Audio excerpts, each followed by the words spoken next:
Hello बच्चों, let's read this question. The question says which of the following lowest representation of the molecules NF3, O3 and HNO3 is correct? ठीक है, हमने बोला choose the correct option. Option A only 1, option B only 2, option C only 3, option D all the above. See, the key concept for this question is Lewis structure. ठीक है, Lewis structure एक pictorial representation होता है हमारे जो भी compounds है उनका. ठीक है, लुइस ने ये बोला था कि जो भी नोबल गैसेस होती है हमारे पास उनके आउटर मोस्ट में 8 इलेक्ट्रॉन्स होते हैं. तो इसका मतलब है कि 8 उनके अकॉर्डिंग 8 एक स्टेबिलिटी का क्राइटेरिया बन गया. तो उन्होंने एक थ्योरी दी थी लुइस ऑक्टेट थ्योरी. तो ये कहती है कि हर एटम चाहेगा कि उसके आउटर मोस्ट में 8 इलेक्ट्रॉन्स वो पूरा करे, चाहे वो बाय शेयरिंग ऑफ इलेक्ट्रॉन्स करे, चाहे बाय वो ट्रांसफर ऑफ इलेक्ट्रॉन्स करे. ठीक है, तो हमें दिया हुआ है एग्जाम्पल NF3 मॉलिक्यूल का. तो इसमें हम लोग चेक करेंगे बेसिकली कि हर एटम के पास 8 इलेक्ट्रॉन्स है कि नहीं. ठीक है, हमें दिया हुआ है कुछ ऐसा स्ट्रक्चर बना के. ठीक, इसमें हम लोग चेक करेंगे कि हर एक एटम के पास आउटर मोस्ट में 8 इलेक्ट्रॉन्स है. एक जो सिंगल बॉन्ड होगी हमारी, इसमें एक सिंगल बॉन्ड जो हमारी बनती है वो बनती है हमारे 2 इलेक्ट्रॉन्स से. ठीक है, तो हमारे पास जो NF3 है उसमें क्या होगा, लेट्स सी. ये वाला जो फ्लोरीन एटम है इसके 2 to 4 to 6 इलेक्ट्रॉन्स और ये बॉन्डिंग वाला इलेक्ट्रॉन 8 इलेक्ट्रॉन्स इसके पास है. ये वाले फ्लोरीन एटम के पास भी 2 इलेक्ट्रॉन बॉन्डिंग वाले और बाकी ये 6 इलेक्ट्रॉन्स, इसके पास भी 8 इलेक्ट्रॉन्स है. नेक्स्ट हमारा ये वाला फ्लोरीन एटम, इसके पास भी 6 इलेक्ट्रॉन्स और एक बॉन्डिंग वाला, तो उसके पास 8 इलेक्ट्रॉन्स हो गए. और ये नाइट्रोजन, इसके पास 2 इलेक्ट्रॉन्स और 3 बॉन्ड्स बना रहे हैं, मतलब 3 बॉन्ड्स में 6 इलेक्ट्रॉन्स, तो इसके पास भी 8 इलेक्ट्रॉन्स ऑलमोस्ट में पूरे हो गए. नेक्स्ट है हमारे पास ओजोन का मॉलिक्यूल. ठीक है, ओजोन के मॉलिक्यूल में वी हैव दिस स्ट्रक्चर.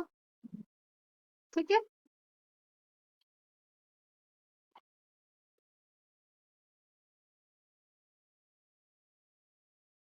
ठीक, इसको हम मार्क कर लेते हैं O1, O2, ठीक.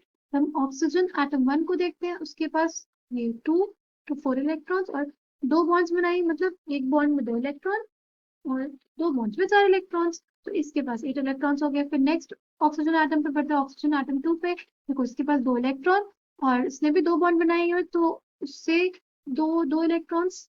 ठीक है, हमारे पास 6 इलेक्ट्रॉन. ठीक, और इसने एक सिंगल बॉन्ड बनाए हुए, इस वजह से इसके पास टोटल हो गए 8 इलेक्ट्रॉन्स.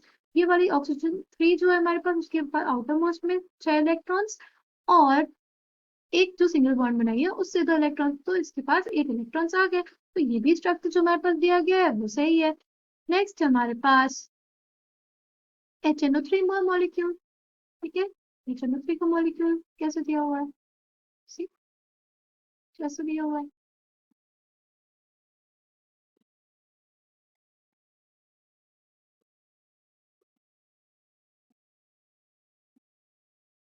ठीक, ना देखते हैं, काउंट करते हैं नंबर ऑफ इलेक्ट्रॉन्स. देखो, ये ऑक्सीजन के 4 इलेक्ट्रॉन और 2 बॉन्ड है, तो मतलब 8 इलेक्ट्रॉन हो गए. फिर ये वाली ऑक्सीजन के इसके 6 इलेक्ट्रॉन्स और इसने एक बॉन्ड बनाई है, मतलब एक बॉन्ड से 2 इलेक्ट्रॉन, तो इसके भी टोटल 8 इलेक्ट्रॉन्स हो गए. फिर उसके बाद ये वाला ऑक्सीजन जो है इसके 2 इलेक्ट्रॉन्स बॉन्ड से, फिर उसके बाद 2 इलेक्ट्रॉन्स ये वाले 2 पेयर्स ऑफ इलेक्ट्रॉन्स, 6 इलेक्ट्रॉन और एक ये वाले बॉन्ड के 2 इलेक्ट्रॉन्स, तो हमारे पास 8 इलेक्ट्रॉन्स. और ये वाला जो हाइड्रोजन है इसके 2 इलेक्ट्रॉन्स हो गए. ठीक, फिर जो नाइट्रोजन एटम है इसने 4 बॉन्ड बनाए हुए, 4 बॉन्ड से इसके पास 8 इलेक्ट्रॉन, तो इसमें भी हमारे पास हर एटम के पास 8 इलेक्ट्रॉन्स है, मतलब ये भी स्ट्रक्चर सही है.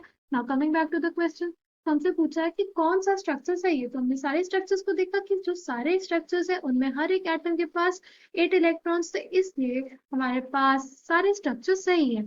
The correct answer for this question will be option D. All the structures drawn are correct. I hope you understood it well. Thank you and all the best.